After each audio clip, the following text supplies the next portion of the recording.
Hello students, good morning. और कैसे हैं आप सब। और जो अपनी सीरीज चल रही थी वो चल रही थी स्पीड, टाइम एंड डिस्टेंस, और अपना प्रैक्टिस सेशन चल रहा था। अभी तक जो अपनी क्लासेस थी वो ऑनलाइन थी, लेकिन प्रैक्टिस सेशन में क्योंकि आपको ज़्यादा टाइम चाहिए तो हम लोगों ने ये रिकॉर्डेड फॉर्म में अब क्लासेस जो भी हैं सारी वो मिलेंगी। तो आप अपनी सुविधा के अकॉर्डिंग जो टाइम है उस टाइम के अकॉर्डिंग आप देख सकते हो।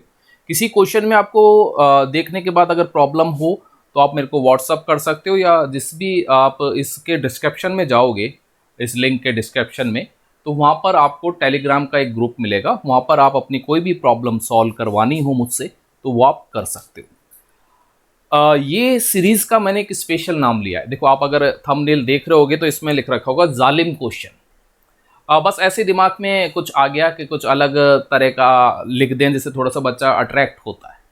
क्लियर है। और इसका कोई मुद्दा नहीं है।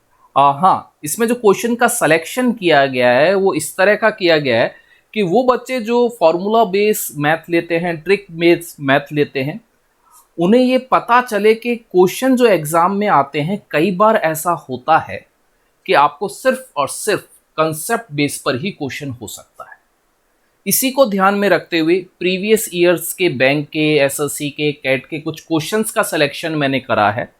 जब आप उन क्वेश्चनों को सॉल्व करने बैठोगे तो आपको ऐसा लगेगा कि यार क्या करें, फॉर्मूला कोई काम नहीं कर रहा, ट्रिक कोई काम नहीं कर रही, कंसेप्ट आप इतने ज़्यादा उस पर एक्सपर्ट नहीं हो। हाँ, जो बच्चा कंसेप्ट बेस यूज़ करता है, जो अपनी अप्रोच को कंसेप्ट बेस रखता है, उसके लिए मामूली क्वेश्चन होगा। हल्का सा वो लैंग्वेज पढ़े तो उसको चीज़ समझ आ जाएगी कि उसकी अप्रोच कहाँ से स्टार्ट होनी चाहिए।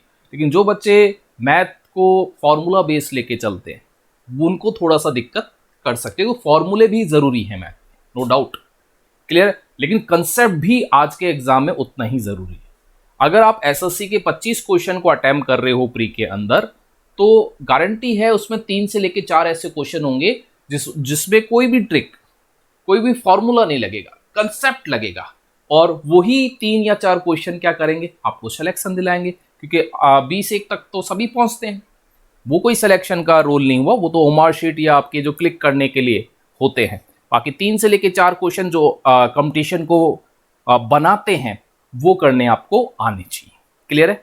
रूल नंबर 1, इस क्लास को जो भी बच्चा देख रहा है, फर्स्ट है क्वेश्चन स्क्रीन पर आए, आप पॉज करो वीडियो को, आराम से अपना टाइम लो। यहाँ पर टाइम का भी कोई इशू नहीं है। सॉल्व करो, जो भी आपके कंसेप्ट है उनको वहां पर बैठाओ, फिर आंसर जो भी निकले फिर आप वीडियो को प्ले करो और फिर मेरा सॉल्यूशन देखो। ये आपकी पहली और आखिरी शर्त है, बस। और आपको कुछ नहीं करना। तो 3-4 क्लासेस इसकी सीरीज की हैं। जालिम क्वेश्चन सीरीज 1 आज अपना चल रहा है। 7 क्वेश्चन है आज इसके अंदर। तो मैं टेक्निकल टीम से बोलूंगा कि पहला क्वेश्चन स्क्रीन पर डालें। मैं उसको मोबाइल में देख रहा हूं और मैं उस क्वेश्चन को बोल देता हूं एक बार, फिर आप उसे पॉज करना जिससे कि कोई अगर मिस्टेक हो तो आपको पता चल जाए। देखो, एक मोमबत्ती जिसकी लंबाई 6 सेंटीमीटर है, जलने की दर 5 सेंटीमीटर प्रति 5 आवर है। आराम से क्वेश्चन पढ़ना है। दूसरी मोमबत्ती जिसकी लंबाई 8 सेंटीमीटर है, जलने की दर 6 सेंटीमीटर प्रति 4 घंटा है। यदि दोनों मोमबत्तियों को एक साथ जलाया जाए तो कितने समय बाद दोनों की लंबाई सेम हो जाएगी, ये आंसर में आपको बताना है। आराम से पॉज करो। अब आप ये सोच रहे होगे एकदम से क्या बच्चा कंफ्यूज होता है, टाइम एंड डिस्टेंस में मोमबत्ती कहां से आ गई, ट्रेन होनी चाहिए, कार होना चाहिए, कुछ ऐसा हो। लेकिन ये टाइम एंड डिस्टेंस का ही क्वेश्चन है। तो एक बार पॉज करके आप इसको सॉल्व करो, फिर अपन मैच करते हैं। क्लियर। मैं उम्मीद करता हूं बहुत सारे बच्चों ने क्वेश्चन को करा होगा, क्योंकि जालिम क्वेश्चन का सबसे सरल क्वेश्चन है आज वाली सीरीज का। ये सबसे सरल क्वेश्चन है, यानी कम जालिम है। क्लियर है, आ रही बात समझ में। तो मैं स्टार्ट करता हूं। सबसे पहले हम जलने की दर निकालते हैं। देखो, अगर 5 सेंटीमीटर मोमबत्ती 5 आवर में जलती है तो आप बोलोगे इसकी जो जलने की दर है वो हो जाएगी 1 सेंटीमीटर पर आवर। एक तरह की स्पीड हो गई। ऐसी दूसरी मोमबत्ती है जो 6 सेंटीमीटर 4 आवर में जलती है, तो आप बोलोगे साहब इसकी जो स्पीड होगी वो 1.5 सेंटीमीटर पर आवर होगी। सिंपल सा लॉजिक। आप जैसे ट्रेन की स्पीड निकालते हो उसी तरह का एक मोमबत्ती के साथ है, बस मोमबत्ती वर्ड दे दिया तो आपको कंफ्यूज नहीं होना चाहिए कि ये टाइम एंड डिस्टेंस का ही क्वेश्चन है। क्लियर है। अब हम ऐसा करते हैं कि हमारी पहली मोमबत्ती है 6 सेंटीमीटर वाली, क्वेश्चन में दे रखा है, माइनस करेंगे, जब ये जलेगी तो पिघलेगी। अब टाइम निकालना है। अगर ये 1 सेंटीमीटर पर घंटे निकलती है और मान लेते हैं कि टी टाइम तक जली, तो इतना साइज मोमबत्ती का बचेगा माइनस करके। क्वेश्चन ये बोल रहा है कि दूसरी मोमबत्ती जो 8 सेंटीमीटर की है वो भी टी टाइम ही जले, लेकिन उसकी दर कितनी है 1.5, इसको टी से मल्टीप्लाई कर दो तो यहां पर वो जो दूरी वाला सेगमेंट है वो हो जाएगा। ये दोनों की लंबाई बराबर होनी चाहिए तो बीच में बराबर लगा दो। क्लियर है। अब आप बिल्कुल सिंपल सा 6 को इधर ले जाओ 8 के पास तो ये 2 बचेगा। ये 1 टी है, ये 1.5 टी है, इसको आप अगर इधर ले जाओगे तो 0.5 टी बचेगा। पॉइंट हटा दो, यहां 0 लगा दो, 5 से इसको काट दोगे तो टी की वैल्यू आ जाएगी 4 आवर। यानी आप ये बोल सकते हो कि 4 घंटे बाद दोनों मोमबत्तियों की लंबाई कैसी हो जाएगी, सेम। क्वेश्चन को चेक करने के लिए 6 सेंटीमीटर वाली पहली मोमबत्ती है तो हम एक बार आंसर चेक करने के लिए, सिर्फ आंसर चेक करने के लिए 4 घंटे अगर ये जलती है और 1 घंटे में 1 सेंटीमीटर तो 4 घंटे में 4 सेंटीमीटर होगी। जलने के बाद कितनी लंबाई बची, आप बोलोगे 2 सेंटीमीटर। 8 सेंटीमीटर वाली है, 4 घंटे जल रही है, 1.5 के हिसाब से कितनी जलेगी 6, तो कितनी बची 2 सेंटीमीटर। इस तरह दोनों की लंबाई क्या हो गई, बराबर हो गई 4 घंटे बाद। कई बार ये एसएससी सीजीएल मेंस में आ जाता है क्वेश्चन, जब मेंस आप देते हो कई बार 10 या 12 एग्जाम में एक बार ये प्री में भी आ जाता है। तो आपको थोड़ा सा ध्यान रखना है कि मोमबत्ती है लेकिन टाइम एंड डिस्टेंस का फॉर्मेट है। क्लियर है। अब कितने बच्चे सही हैं कितने बच्चे गलत हैं कमेंट बॉक्स में अपना डाल देना अगर आप ईमानदार हो तो। क्लियर है। तो जालिम क्वेश्चन 2 अब चलते हैं, 2 की तरफ चलते हैं और देखते हैं कितने बच्चे इसको कर पाते हैं। क्वेश्चन मैं बोल देता हूं फिर आप इसको पॉज करना, अगर कोई मिस्टेक हो रही हो इंग्लिश या हिंदी में तो आपको समझ आ जाएगा। मोनिका एक नाव से सफर कर रही है, अचानक उसकी टोपी उड़ जाती है। नदी में धारा की दिशा में टोपी फिर बहने लगती है। नाव अभी 12 मिनट और धारा के विपरीत दिशा में चलती है। फिर मोनिका को पता चलता है कि टोपी तो उड़ गई, जब तक तो उसको होश ही नहीं है। क्लियर। वो तुरंत धारा की दिशा में अपनी नाव मोड़ती है, टोपी की तरफ जाती है और टोपी को उस स्थान पर प्राप्त कर लेती है जहां पर से कि नाव स्टार्ट हुई थी। क्लियर है। यदि जो टोपी उड़ने का और नाव जहां स्टार्ट हुई थी प्रारंभिक बिंदु वो 3 किलोमीटर का फासला है तो आपको धारा की चाल यानी धारा का वेग बताना है।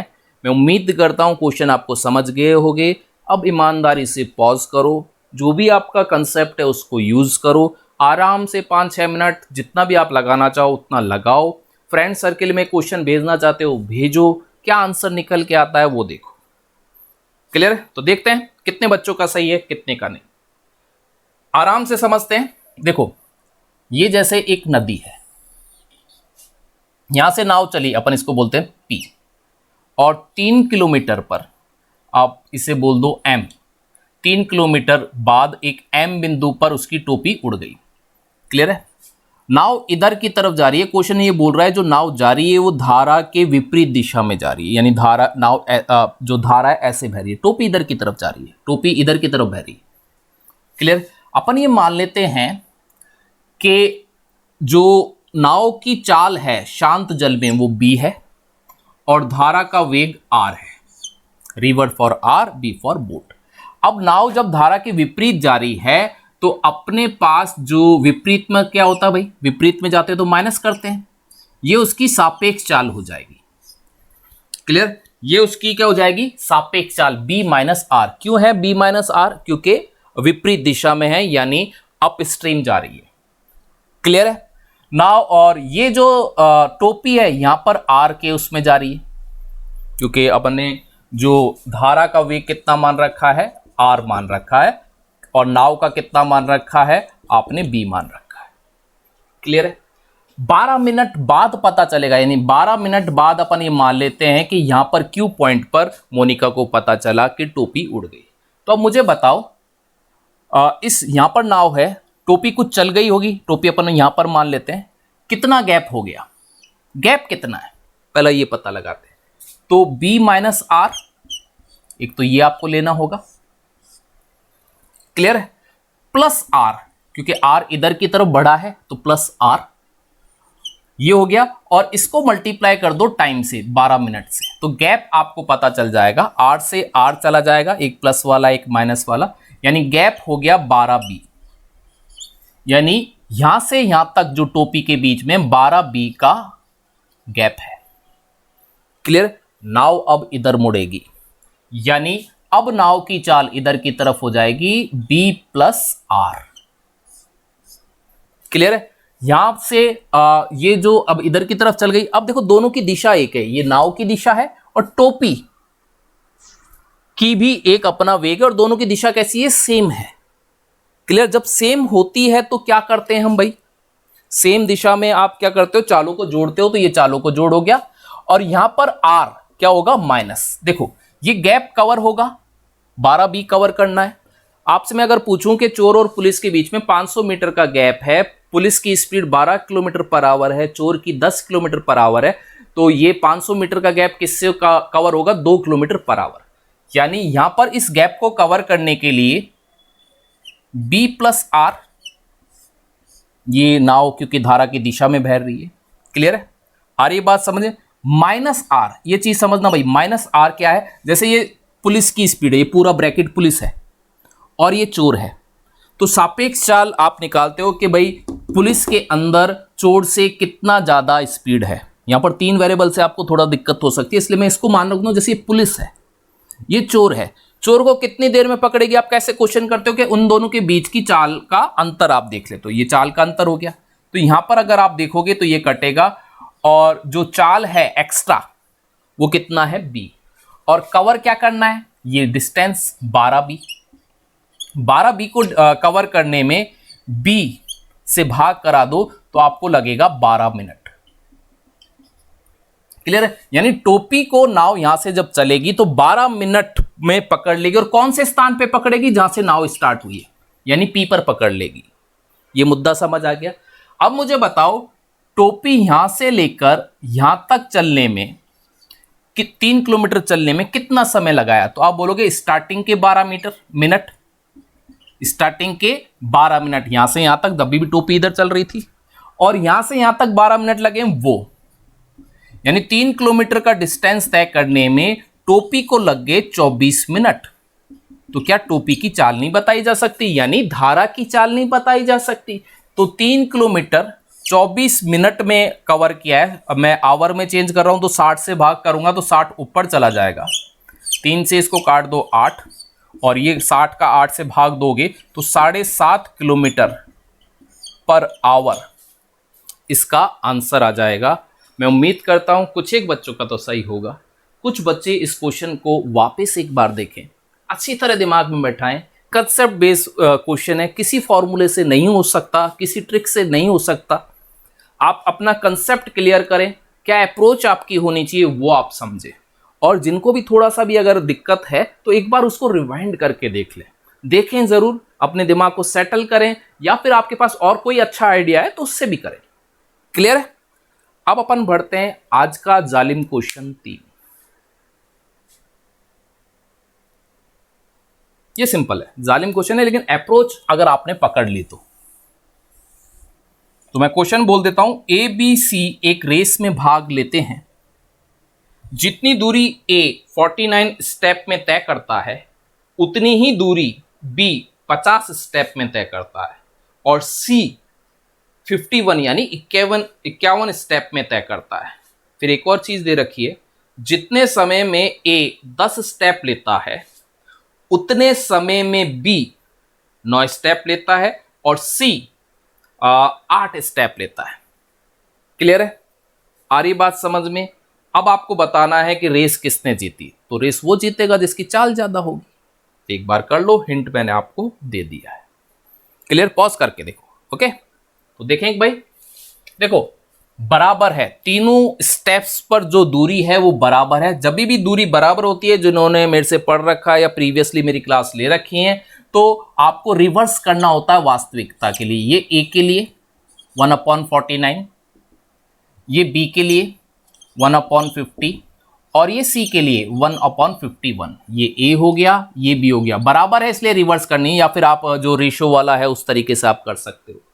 फिर टाइम बता रखा है कि 10 स्टेप लेने में ए को उतना ही टाइम लगता है जितना बी को 9 में और सी को 8 में। तो आप इस वाले के लिए स्पीड निकालने के लिए 10/49 कर दो, इसको आप 9/49 कर दो, 50 कर दो, और ये 8/51 कर दो। बस सॉल्व कर लो कौन सा इसमें ज़्यादा वाला है। जो ज़्यादा वाला है वही अपने पास क्या होगा, जीतने वाला है। तो आपको यहाँ पर वैसे ही भी आप देख लोगे कि 10/49 सबसे ज़्यादा है, तो ये रेस जीतेगा ए। वैसे आप करके देख सकते हो, ये 500 बैठेगा और ये 81, और यहाँ पर अपने पास आ जाएगा 81 और 36 का ये अपने पास आ जाएगा 44, और इसको अगर आप देखना चाहो तो यहाँ पर अपने पास 50। हाँ, ए ही जीतेगा, आप चाहे वैसे कैलकुलेट कर लेना, ए ही इस रेस को जीतेगा क्योंकि इसकी स्पीड क्या होगी, सबसे ज़्यादा होगी। तो इसका आंसर आपके पास ए आएगा। नेक्स्ट क्वेश्चन, नेक्स्ट जालिम क्वेश्चन। दिमाग बिल्कुल सेट रखना, क्वेश्चनों को करने की कोशिश करना। काफ़ी बार ये क्वेश्चन रिपीट होते हैं, तो आपको थोड़ा सा ध्यान देना चाहिए। बैंक हो, एसएससी हो, कैट का एग्जाम हो, इस लेवल के क्वेश्चन है ये सारे, क्योंकि ये जालिम क्वेश्चन है, आपके फॉर्मूलों से तो नहीं होंगे। नेक्स्ट क्वेश्चन है, एक ट्रेन एक सुरंग AB की ओर जा रही है। सुरंग के अंदर उसकी लंबाई के 5/12 भाग पर स्थित एक बिल्ली है, बिंदु पर स्थित एक बिल्ली है। ट्रेन जब सीटी बजाती है तो बिल्ली भागती है। यदि बिल्ली सुरंग के प्रवेश द्वार ए की ओर भागे तो बिल्ली और ट्रेन बिंदु ए पर मिलते हैं, यानी एग्जैक्ट एंट्रेंस पॉइंट पर। यदि बिल्ली सुरंग के बाह्य बिंदु बी की ओर भागे तो एग्जैक्ट बी बिंदु पर मिलते हैं, यानी सुरंग के जस्ट बाहर। तो बिल्ली और ट्रेन की चाल का अनुपात बताना है। पॉज करें, इत्मीनान से टाइम लें और फिर सॉल्व करें। मैं उम्मीद करता हूं कि आपने सॉल्व कर लिया होगा। तो अब मेरा सॉल्यूशन देख लें। जैसे ये अपने एक सुरंग है ए और बी, अपनी बिल्ली इस पॉइंट पर है, अपन मान लेते हैं पी पर, जो कि पूरी लंबाई अगर इसकी 12 है तो वो 5x पर है, यानी ये बाकी बचा हुआ 7x है। टोटल सुरंग 12x है। अपन मान लेते हैं कि ट्रेन यहाँ पर है और ये x दूरी पर है। क्लियर है? यहाँ पर आपको जो कंसेप्ट पकड़ना है, सबसे पहले कोई फॉर्मूला नहीं, कोई ट्रिक नहीं, कि टाइम अगर कांस्टेंट होता है तो तय की गई दूरी ही उनकी स्पीड का रेशो होती है। बस इतना सा कॉन्सेप्ट है। तो अपन मान लेते हैं जो ट्रेन है वो जब बिल्ली एक की तरफ भाग रही है तो कितनी दूरी ट्रेन ने तय करी? आप बोलोगे यहां पर अगर मिली है तो x, और बिल्ली ने कितनी दूरी तय करी तो आप बोलोगे 5x। इसको k मान लेते हैं, k मान लो, इतने तो दोनों वेरिएबल सेम ही हो जाएंगे, अलग अलग वेरिएबल है, तो 5k। क्लियर है? ये दूरी का है तो यही अपने पास किसका हो जाएगा? चाल का। इसके बाद अगर बिल्ली इधर की तरफ भागती है तो ट्रेन कितनी दूरी तय करेगी जब वो मिलेंगे? तो आप बोलोगे x + 12k, और बिल्ली के द्वारा 7k, यानी यहां से यहां तक जाएगी। तो ये भी डिस्टेंस है, ये भी डिस्टेंस है, या आप बोल सकते हो कांस्टेंट टाइम है, तो ये भी चाल है और ये भी चाल है। क्लियर है? यहां पर k से k उड़ा दो, क्रॉस मल्टीप्लीकेशन कर रहा हूं, 7x, क्लियर, 5x और 60k। बस अब सिंपल सा मैथ करना है। आप इसको यहां पर ले लो तो 2x 60k, या फिर आप बोल सकते हो x अपॉन k, ये 30 हो जाएगा। तो 30 ऊपर लिखो और 1 नीचे लिखो। अब किसी भी वेरिएबल में डाल दो, जो इक्वेशन है मैं इसमें डाल रहा हूं, इस वाले में अंदर जहां पर ट्रेन के आगे x लिखा हुआ है, तो ये 30 हो जाएगा। ट्रेन के आगे जो x लिखा हुआ है 5 है और k की वैल्यू 1 है, तो ये बिल्ली के लिए अपने पास हो जाएगा 5, यानी 6:1। बिल्ली की चाल अगर 1 है तो ट्रेन की चाल कितनी होगी? 6। कई बार क्वेश्चन में ये बोल देता है कि बिल्ली की चाल 5 किलोमीटर पर आवर है, तो आप आसानी से बता सकते हो कि ट्रेन की चाल कितनी होगी? 30 किलोमीटर पर आवर। कई बार ये बोल देता है ट्रेन की चाल 120 किलोमीटर पर आवर, तो आसानी से फिर आप ये बता दोगे कि इसकी चाल कितनी होगी। इतना सा क्वेश्चन था। सिर्फ क्या कंसेप्ट काम आया कि टाइम कांस्टेंट है तो तय की गई दूरी का जो अनुपात है वो ही किसका होगा? चाल का होगा। क्लियर? जालिम क्वेश्चन था, नो डाउट। पहले अगर आपने नहीं करा है तो दिक्कत करेगा, लेकिन अब सरल है। कंसेप्ट को पकड़े। अप्रोच कंसेप्ट बेस होनी चाहिए, ना कि फॉर्मूला बेस। नेक्स्ट क्वेश्चन आपकी स्क्रीन पर, बहुत अच्छा क्वेश्चन लगा मेरे को। ये आया हुआ क्वेश्चन है, बहुत ही अच्छा, बहुत आपको सीखने को मिलेगा इस क्वेश्चन में। देखो, ए बी सी दिए गए क्रम में 10 मिनट के अंतराल में पी से क्यू की ओर रवाना होते हैं। ए सबसे पहले चलना शुरू करता है और सी सबसे अंत में। उनकी गति का अनुपात 2:3:4 है। सी बी से 10 मिनट पहले क्यू पर पहुंचता है, तो बी ए से कितने मिनट पहले क्यू पर पहुंचेगा? बहुत जालिम क्वेश्चन है भाई साहब। क्लियर है? पॉज करें और इस जालिम क्वेश्चन को झेलें। अगर आपने कहीं से भी कैसा भी कुछ पढ़ रखा है और आप में कुछ करने का जज्बा है, तो मुझे ये क्वेश्चन का आंसर आप कमेंट बॉक्स में डाल दें। पॉज करें, जितना आप में दिमाग है उतना लगाएं, और 10 मिनट 15 मिनट किसी से पूछताछ करके जैसा भी आपको उचित लगे आप कर सकते। करो भाई। देखें भाई, आप देखते हैं कितने बच्चों ने कर लिया होगा। देखो, बहुत सिंपल सा अप्रोच है, बस आपको अप्रोच पकड़नी है। क्या करना है? ये P है और ये Q है। A भी यहां से रवाना होगा, B भी यहां से रवाना होगा, C भी यहां से रवाना होगा। अपन मान लेते हैं A 8 बजे रवाना हुआ, तो आप समझ लेना B 8:10 पर रवाना होगा और C 8:20 पे रवाना होगा। ये क्वेश्चन की पहली लाइन में ही बता रखा है। चालों का अनुपात दे रखा है 2:3:4। टाइम का जिक्र कर रखा है, चालों के चक्कर में मत पड़ना। टाइम का जिक्र कर रखा है। इस स्पीड के रेशो को तुरंत ही टाइम के रेशो में बदल देना। क्लियर? डिस्टेंस अगर कांस्टेंट है तो टाइम और स्पीड एक दूसरे का रिवर्सेबल होता है। या 1/2 कर दो, ये 1/3 कर दो, ये 1/4 कर दो। एलसीएम ले लो, एलसीएम अपने पास 12 आ जाएगा, ये 6 आ जाएगा, ये 4 आ जाएगा और ये 3 आ जाएगा। यानी ए का टाइम 6x, बी का टाइम 4x और सी का टाइम 3x होगा। अब संकट एक आएगा कि क्यू पर जब सी पहुंचता है तो 10 मिनट पहले पहुंचता है, एंड जब वो पहुंच गया उसके 10 मिनट बाद बी पहुंचता है। यहां पर इनका टाइम का डिफरेंस है। अगर मैं आपसे पूछूं कि तीनों अगर एक साथ चले तो A 6x टाइम लेगा, B 4x टाइम लेगा, C 3x टाइम लेगा, एक साथ चले तो। क्लियर है? अब आपको देखना है यहां पर टाइम B और C में कितने का अंतर है? आप बोलोगे x का अंतर है। इस टाइम को कैलकुलेट करना है। देखो, 10 मिनट यहां पर आ गया, x की वैल्यू 10 आ गई क्यों 10 मिनट पहले पहुंचा है C। लेकिन याद रखना B 10 मिनट पहले भी चला है, यानी यहां x की वैल्यू 10 नहीं होगी, x की वैल्यू कितनी हो जाएगी? 20 हो जाएगी। ये बस मेन इंपॉर्टेंट चीज है कि x की वैल्यू यहां पर 10 ना होकर x की वैल्यू 20 है, क्योंकि B 8:10 पे चला है। ना केवल C ने इस 10 मिनट को कवर करा है, उससे 10 मिनट लेट चला था, साथ ही वो 10 मिनट पहले का पहुंच गया है। इसका मतलब उसने अपनी स्पीड से 20 मिनट कवर करा है और ये टाइम का रेशियो है, तो x की वैल्यू 20 आ गई।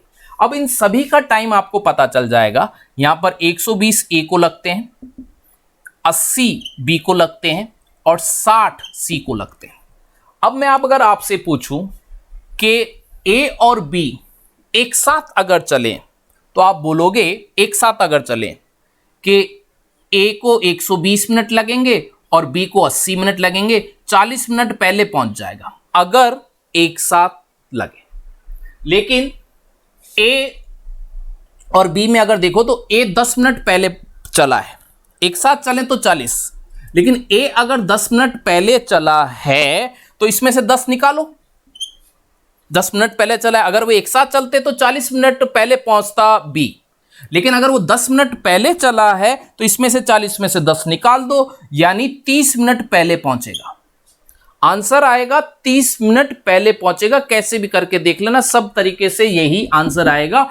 और यही इस क्वेश्चन की सबसे बेहतरीन अप्रोच है कि अगर डिस्टेंस कांस्टेंट है तो टाइम और स्पीड रिवर्सेबल होंगी। दूसरा अप्रोच है कि इनका चलने का समय अलग अलग था और यहां पर भी अलग अलग है पहुंचने का भी। तो टाइम डिफरेंस को जब आप निकालो तो बहुत ध्यान से इस क्वेश्चन को करना, अच्छे नहीं कर सकते। आपसे मैं उम्मीद करता हूं कि भविष्य में ऐसे कोई क्वेश्चन आपकी जिंदगी में प्रदर्शित होता है तो आप इसे आसानी से कर सकते हो। कैसा लगा क्वेश्चन? आपको अगर लग रहा है अच्छे क्वेश्चन सिलेक्शन हो रहे हैं तो आप इस वीडियो को जरूर जो भी आपको लगता है कि इसको शेयर कर दें, सब्सक्राइब कर दें, कुछ भी ऐसा। क्लियर है? नेक्स्ट जालिम क्वेश्चन की तरफ चलते हैं। ये वाकई जालिम क्वेश्चन था भाई। नेक्स्ट जालिम क्वेश्चन,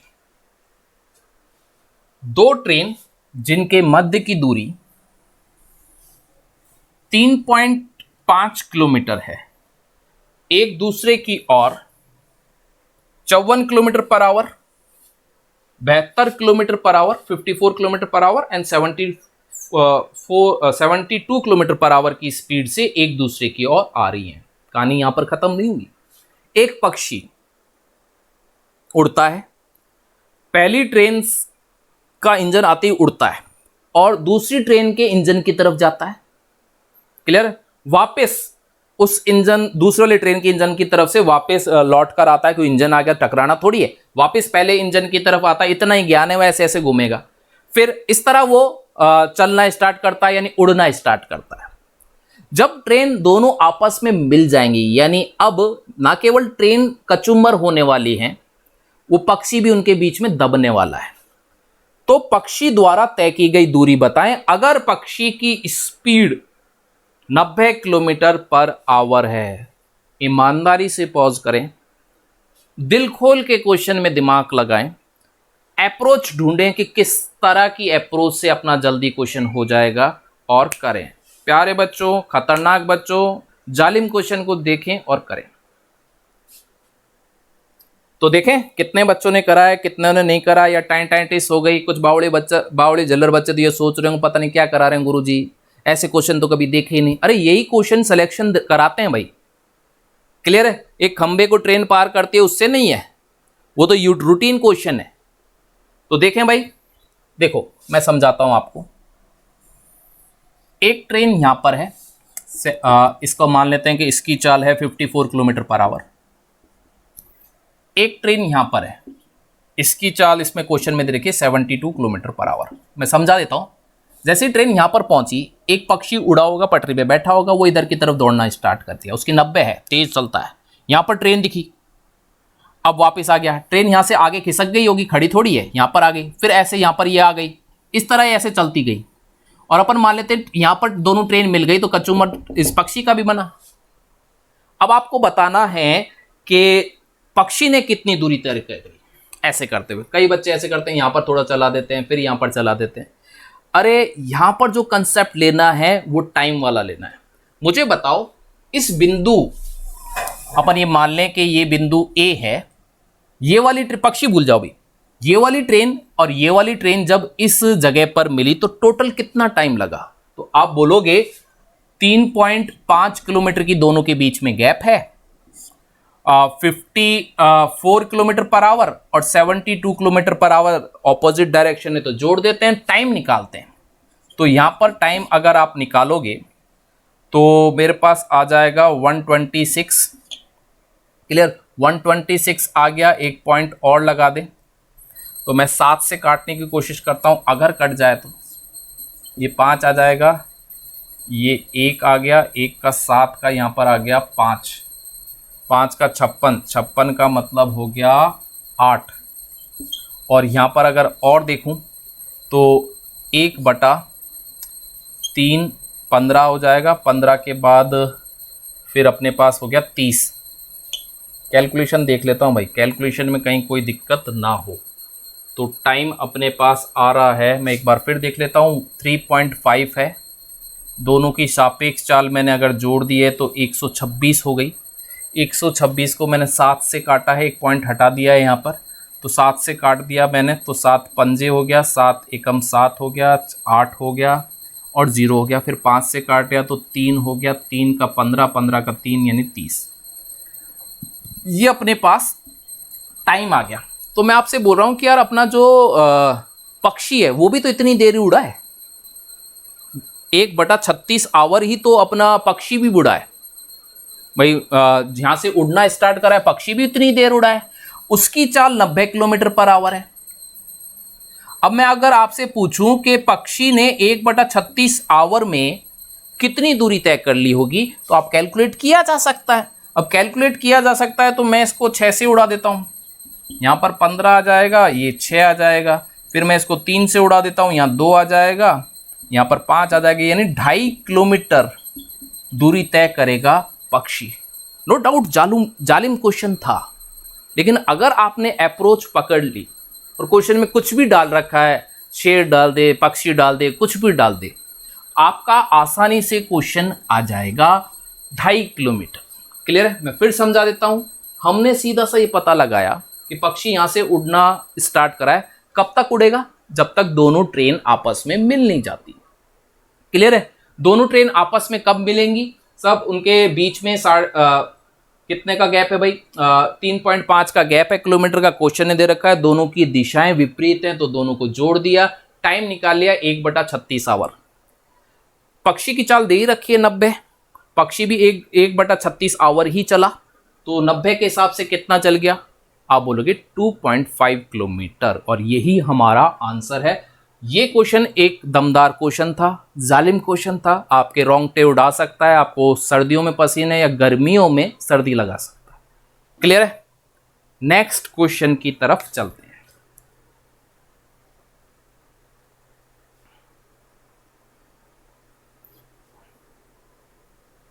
एक चोर 250 किलोमीटर की दूरी से एक जीप को आते हुए देखता है। जीप की स्पीड 36 किलोमीटर पर आवर है। 5 सेकंड बाद चोर को पता चलता है, अरे ये तो पुलिस है, नीली बत्ती दिख गई।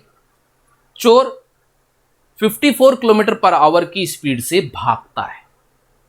इस भागने के 10 सेकंड बाद पुलिस को पता चलता है, अरे ये तो चोर है। अब पुलिस 72 किलोमीटर पर आवर की स्पीड से चोर का पीछा करती है।